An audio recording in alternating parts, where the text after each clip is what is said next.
ഒരുപാട് പാഠങ്ങളുള്ള മാസമാണ് ശഹ്റുല്ലാഹിൽ മുഹറം. ഞാൻ ഇന്നലെ സിറാജുൽ ഹുദയിൽ ദിക്ർ ഹൽഖയിൽ വെച്ച് പ്രസംഗിക്കുമ്പോൾ അതിനെ സംബന്ധിച്ച് അല്പം സംസാരിച്ചിരുന്നു. ഇപ്പോൾ അതിലേക്ക് കടന്ന് സംസാരിക്കുന്നില്ല. ഓ സുഹൃത്തുക്കളെ, അല്ലാഹു സുബ്ഹാനഹു വ തആല ബഹുമാനിച്ച ഈ മാസം നമ്മുടെ ഹിജ്റ വർഷത്തിന്റെ ആരംഭം മുഹറം കൊണ്ടാണ് സാധാരണ എണ്ണി വരുന്നത്. ബഹുമാനപ്പെട്ട സയ്യിദുനാ ഉമർ ഇബ്നുൽ ഖത്താബ് റളിയല്ലാഹു അൻഹുവിന്റെ ഭരണകാലത്ത് ഹിജ്റ 16-17 വർഷങ്ങളിൽ ബഹുമാനപ്പെട്ട ഉമർ ഇബ്നുൽ ഖത്താബ് റളിയല്ലാഹു അൻഹുവിന്റെ അടുക്കൽ ഒരു രേഖ കൊണ്ടുവന്ന് ഹാജരാക്കിയപ്പോൾ ആ രേഖയിൽ ശഅബാൻ മാസത്തിൽ അവധിയെത്തിയതായി രേഖപ്പെടുത്തിയിരിക്കുന്നു. അപ്പോൾ മഹാനബികൾ ചോദിച്ചു, അയ്യു ശഅബാൻ, ഏത് ശഅബാൻ മാസമാണ്? കഴിഞ്ഞ കൊല്ലത്തെ ശഅബാനാണോ, ഈ വർഷത്തെ ശഅബാനാണോ, അടുത്ത വർഷത്തെ ശഅബാനാണോ ഈ രേഖയിലുള്ളത് എന്ന് വ്യക്തമല്ലല്ലോ. അതുകൊണ്ട് നമുക്ക് അവധികളും തീരുമാനങ്ങളും വിഷയങ്ങളും മനസ്സിലാക്കാൻ ഒരു കലണ്ടർ ആവശ്യമാണ്, ഒരു വർഷം കണക്കാക്കാൻ ഒരു രീതി ആവശ്യമാണ്. അതിന് നിങ്ങളൊക്കെ അഭിപ്രായം പറയൂ എന്ന് പറഞ്ഞുകൊണ്ട് മഹാന്മാരായ സ്വഹാബത്തിനെ ഒരുമിച്ച് കൂട്ടി ഒരു മുശാവറ ചേർന്നപ്പോൾ ആ മുശാവറ യോഗത്തിൽ വെച്ച് ചില ആളുകൾ പറഞ്ഞു, ഫ്രാൻസിലും റൂമിലുമൊക്കെ കലണ്ടറുണ്ട്, അത് അവിടുത്തെ രാജാക്കന്മാരുടെ ഭരണത്തെ കണക്കിലെടുത്തുകൊണ്ട് വർഷാരംഭം കുറിച്ച് അങ്ങനെ ഉണ്ടാക്കിയ വർഷത്തിന്റെ കലണ്ടറാണ്. അത് നമുക്കും പിന്തുടർന്നാൽ എന്താണെന്ന് ചോദിച്ചു. ഉമർ ഇബ്നുൽ ഖത്താബ് റളിയല്ലാഹു അൻഹു അത് വെറുത്തു. കാരണം ഇസ്ലാം എന്ന് പറയുന്നത് ഒരു മഹത്തായ ആശയമാണ്.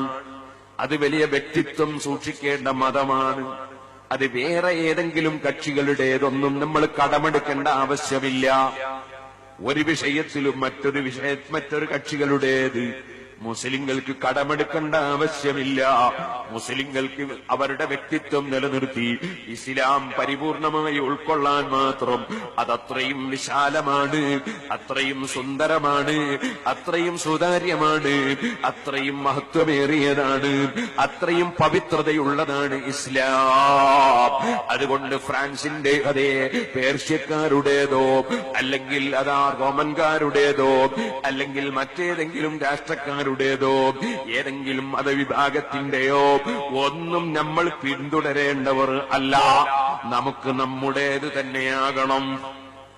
മഹാനായ ഉമർ ഇബ്നുൽ ഖത്താബ് റളിയല്ലാഹു അൻഹുവിന്റെ മുന്നിൽ ചില സഹാബത്ത് പറഞ്ഞു, എന്നാൽ നമുക്ക് വർഷത്തിന്റെ തുടക്കം 1-ാം വർഷം 2-ാം വർഷം എന്ന് എണ്ണി വരാൻ അഷ്റഫുൽ ഖൽഖ് സല്ലല്ലാഹു അലൈഹി വസല്ലമ തങ്ങളുടെ ജന്മം നടന്ന വർഷം മുതൽക്ക് കൊല്ലം കണക്കാക്കി വരാം.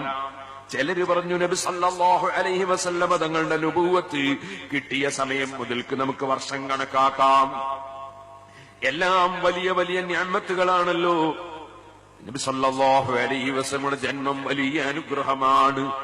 അവിടുത്തേക്ക് നുബുവത്ത് കിട്ടിയത് വലിയ അനുഗ്രഹമാണ്.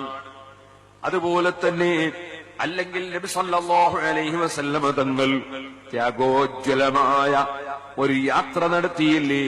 സ്വന്തം നാടും വീടും വിട്ടുകൊണ്ട് സ്വന്തത്തിലും മറ്റുള്ളവർക്കും എല്ലാ പുരോഗതികളും ഭൗതികം അല്ല പാരത്രികമായ പുരോഗതികൾ കൈവരിക്കാനും ഈമാൻ വിതരണം ചെയ്യാനും ഈമാൻ നിലനിർത്താനും ഇസ്ലാം പ്രചരിപ്പിക്കാനും വേണ്ടി സ്വന്തം വീട്ടിൽ നിന്നിറങ്ങി 500ഓളം കിലോമീറ്റർ അകലെ മരുഭൂമിയിലൂടെ നടത്തിയ ഒരു ഹിജ്റയില്ലേ? ലോകപ്രശസ്തമല്ലേ ഹിജ്റ? ആ ഹിജ്റയെ കണക്കാക്കി നമുക്ക് കലണ്ടർ ആരംഭിക്കാമെന്ന് ചിലര് പറഞ്ഞപ്പോൾ മഹാനായ ഉമർ ഇബ്നുൽ ഖത്താബ് റളിയല്ലാഹു അൻഹു ആ ത്യാഗോജ്വലമായ ഹിജ്റ നടന്ന വർഷം മുതൽക്ക് കൊല്ലം തുടങ്ങി എണ്ണുന്ന രീതിയുണ്ടാക്കാമെന്ന് തീരുമാനമെടുത്തു. അങ്ങനെ സഹാബത്തിന്റെ ഇജ്മാഅ് കൊണ്ട് സഹാബത്ത് ഏകോപിതമായി തീരുമാനിച്ചതാണ് ഹിജ്റ കലണ്ടർ എന്ന് പറയുന്നത്.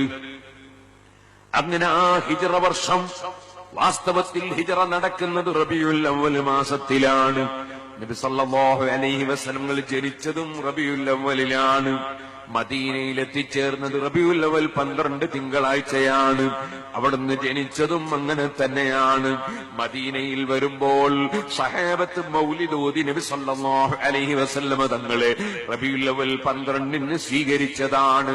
അന്ന് ചൊല്ലിയ പദ്യമാണ് തലഅൽ ബദ്റു അലൈനാ മിൻ സനിയാത്തിൽ വദാഇ വജബ ശുക്റു അലൈനാ മദഅ ലില്ലാഹി നബി സല്ലല്ലാഹു അലൈഹി വസല്ലമ തങ്ങളുടെ വരവിൽ സന്തോഷം പ്രകടിപ്പിക്കേണ്ടതുണ്ട്.